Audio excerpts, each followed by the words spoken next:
Harun, çölün ortasında, Cennet Vadisi denen o uçsuz bucaksız vahanın tek sahibiydi.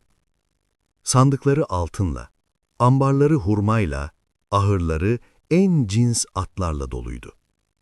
Serveti o kadar büyüktü ki, kervanlar onun topraklarından geçerken destur alır, tüccarlar önünde el pençe divan dururdu. Ama Harun'un o görkemli konağında, o altın dolu odalarında yankılanan tek bir ses vardı. Sessizlik. Ağır, boğucu, insanın üzerine çöken bir ölüm sessizliği. Çünkü Harun'un her şeyi vardı ama ona baba diyecek, soyunu sürdürecek, o koca serveti bırakacağı bir evladı yoktu. Geceleri eşi Zeynep'le karşılıklı otururlar, yanan kandilin titrek ışığında birbirlerinin gözlerindeki o derin kederi seyrederlerdi. Zeynep'in duaları gecenin karanlığını deler geçerdi. Rabbim, bize bir evlat ver. Canımızı al ama yeter ki şu taş duvarlar bir çocuk sesiyle şenlensin. Şu koca vaha kurumasın, soyumuz tükenmesin. Harun, eşinin bu yakarışlarını duydukça kahrolur, sabahı zor ederdi. Zenginliği artık gözüne bir yük, serveti ise bir lanet gibi görünmeye başlamıştı. Ve bir sabah, Harun, yüreğindeki o boşluğu belki biraz olsun malla mülkle doldururum umuduyla şehrin yolunu tuttu. İstikameti köle pazarıydı. Belki bahçede çalışacak, develere bakacak, güçlü kuvvetli bir yardımcı alırdı. Pazarın en kuytu, en tozlu köşesinde, İnsanların bile bakmaya tenezzül etmediği, bir çuval gibi kenara atılmış bir çocuk gördü. Üzerindeki paçavralar kemiklerini bile örtmüyordu. Gözleri, o gözler, çölün en derin kuyusu kadar karanlık, en yakıcı güneşi kadar hüzünlüydü. Satıcı, Harun'un o tarafa baktığını görünce gülerek seslendi. "Boşa bakma Harun Efendi, bu çocuk yarına çıkmaz. Hastadır, cılızdır. Çöle atsan akbağlara yazık." Harun durdu. Çocuğun o solgun yüzüne, titreyen ellerine baktı. İçinde bir yerlerde yıllardır buz tutmuş bir merhamet damarı çatladı sanki. Kendi kendine fısıldadı. "Bu Allah'ın bana bir sınavıdır.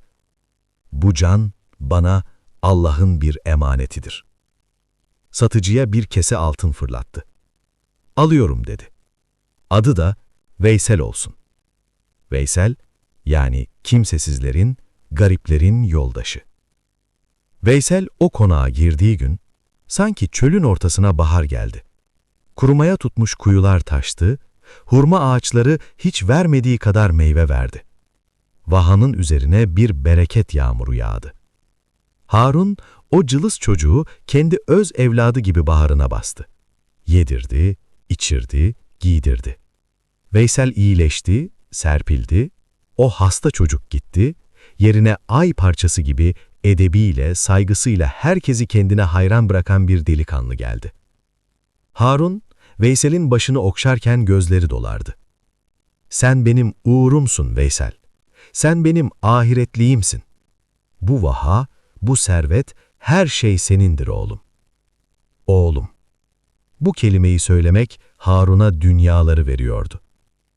Ama insanoğlu çiğ süt emmişti. İmtihan buya, aradan yıllar geçti. Ve bir gün o mucize gerçekleşti. Harun'un eşi Zeynep yıllar sonra hamile kaldı.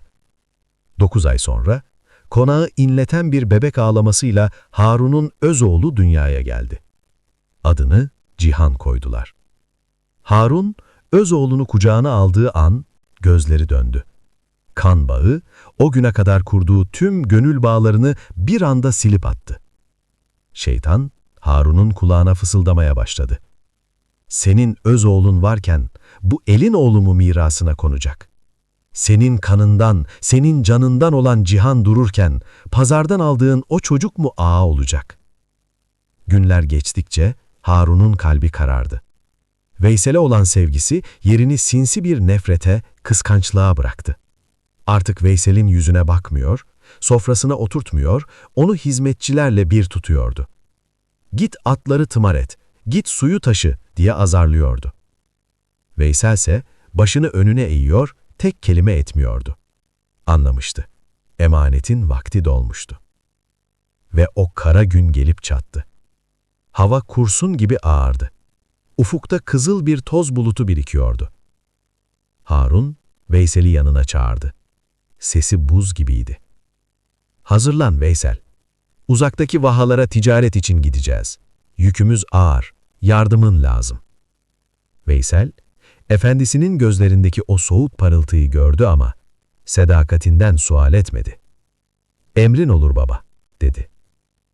Çölün en ıssız, kervanların bile uğramadığı, kuşun uçmadığı o ölüm vadisine geldiklerinde Harun atını durdurdu. Veysel de durdu. Harun atından inmeden, yukarıdan kibirli bir bakışla Veysel'e baktı. Elindeki su testisini havaya kaldırdı. Veysel, babasından bir yudum su beklerken Harun testiyi ters çevirdi. Suyu, o can damlası suyu kızgın kumlara döktü. Sonra boş testiyi Veysel'in ayaklarının dibine fırlattı. "Buraya kadar Veysel, senin nasibin bitti. Benim öz oğlum Cihan varken sen benim mirasıma ortak olamazsın. Seni aldığım yere hiçliğe bırakıyorum." Veysel ne ağladı ne yalvardı. Sadece babası bildiği adamın gözlerinin içine baktı. O bakışta öfke yoktu. O bakışta sadece derin bir hayal kırıklığı ve teslimiyet vardı. Sadece tek bir cümle döküldü dudaklarından. "Emaneti zayi ettin baba. Ama unutma, mülk sahibi Allah'tır. Verdiği gibi almasını da bilir." Peki sen olsaydın, öz evladın için Allah'ın emanetine böyle davranabilir miydin? Harun bu sözü duyunca daha da öfkelendi. Atını mahmuzladı ve tozu duman ederek oradan uzaklaştı. Arkasında çölün ortasında yapyalnızlık bir can ve yaklaşmakta olan korkunç bir kum fırtınası bıraktı. Harun atını dört nala sürerek vahasına, evine dönmeye çalıştı. Ama o dönerken gökyüzü kararmış, fırtına patlamıştı. Kum taneleri mermi gibi yüzüne çarpıyordu. Vahasına vardığında gördüğü manzara dizlerinin bağını çözdü. Fırtına cennet vadisini cehenneme çevirmişti. Hurma ağaçları kökünden sökülmüş, su kuyuları kumla dolmuş, ahırlar yıkılmıştı. Ama asıl felaket bu değildi. Evinin kapısında eşi Zeynep saçını başını yalarak ağıt yakıyordu. Harun attan düştü, sürünerek eşinin yanına gitti. "Ne oldu?" diyebildi sadece. Zeynep kucağındaki cansız bedeni gösterdi. Küçük Cihan, Harun'un öz oğlu, ani bir humma ateşiyle oracıkta babası daha eve varamadan can vermişti. Harun olduğu yere yığıldı. Gökyüzüne baktı ve acı bir çığlık attı. Sesini rüzgardan başka duyan olmadı. Elindeki öz evladını korumak için emanete ihanet etmişti. Ve Allah hem emaneti almış hem de öz oğlunu yanına çağırmıştı. Harun'un elinde ne evlat kaldı, ne mal, ne de huzur. O günden sonra Harun aklını yitirmiş bir divane gibi çöllere düştü. Elinde o boş testi, vaha vaha tepe tepe dolaşıp Veysel'i aradı. Kimi görse testiyi uzatıp aynı şeyi sordu. "Bir emanetim vardı, gördünüz mü? Suyu döktüm. Suyu döktüm ama merhameti de döktüm. Gördünüz mü?" Peki Veysel, ona ne oldu? Rivayet ederler ki o fırtınada Allah bir kervan gönderdi. Veysel kurtuldu. Başka diyarlarda çok büyük bir alim, çok adaletli bir tacir oldu. Ama bir daha o vahaya, o ihanet toprağına asla dönmedi. Geride çöl rüzgarlarının Harun'un kulağına fısıldadığı o acı hakikat kaldı. Ey insanoğlu! Allah sana bir emanet verdiğinde onu baş tacı edersin. Ama sana daha iyisini verdiğinde elindeki emanete ihanet edersen, Allah verdiğini de alır, seni de o boş testi gibi çölün ortasında yapyalnızlık ve susuz bırakır. Evet değerli dinleyenler, bir sonraki hikayemizde görüşmek üzere, Allah'a emanet olun.